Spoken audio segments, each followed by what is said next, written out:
মনে হয় sector wise ম্যাপিংটা করতে হবে, ম্যাপিং করে আমাদের আবার রিফর্ম প্রসেসে হাত দিতে হবে। এখানে সবচেয়ে বড় স্টেক হোল্ডার হচ্ছে পাবলিক সেক্টর, স্পেশালি আমাদের যারা পলিটিশিয়ান আছেন, ওনারা যারা পাওয়ারে আসবেন, এবং bureaucracy. I think we need some captains, or I would say champions, at the public sector to kind of lead the reform agenda. এখন আমরা এখানে প্যানেলে যারা বসে আছি, আমরা অ্যাকচুয়ালি সকলে হয়তোবা একই কথাই বলবো, এবং আমাদের যারা বিউরোক্র্যাট আছে বা সেক্রেটারি আছে, পলিটিশিয়ান, ওনারাও জানেন অ্যাকচুয়ালি প্রবলেমগুলি কোথায়।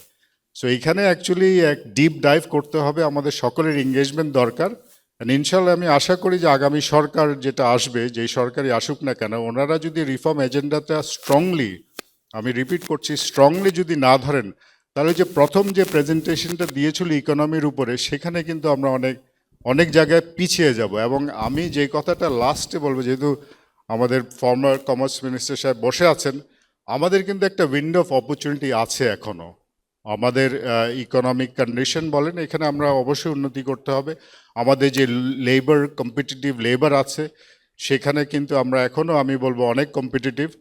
আমাদের লোকেশন ইজ ভেরি স্ট্র্যাটেজিক, এবং আমাদের একটা huge population. We are the 8th largest country in terms of population in the world. So demand জায়গাগুলি বা ইন্টারনাল যে ডোমেস্টিক মার্কেট আছে, এটা হিউজ।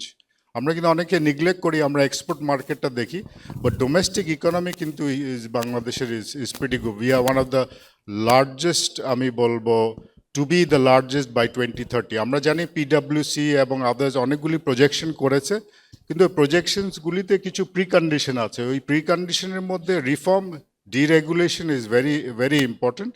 এবং আমি এই বলেই শেষ করব। Thank you.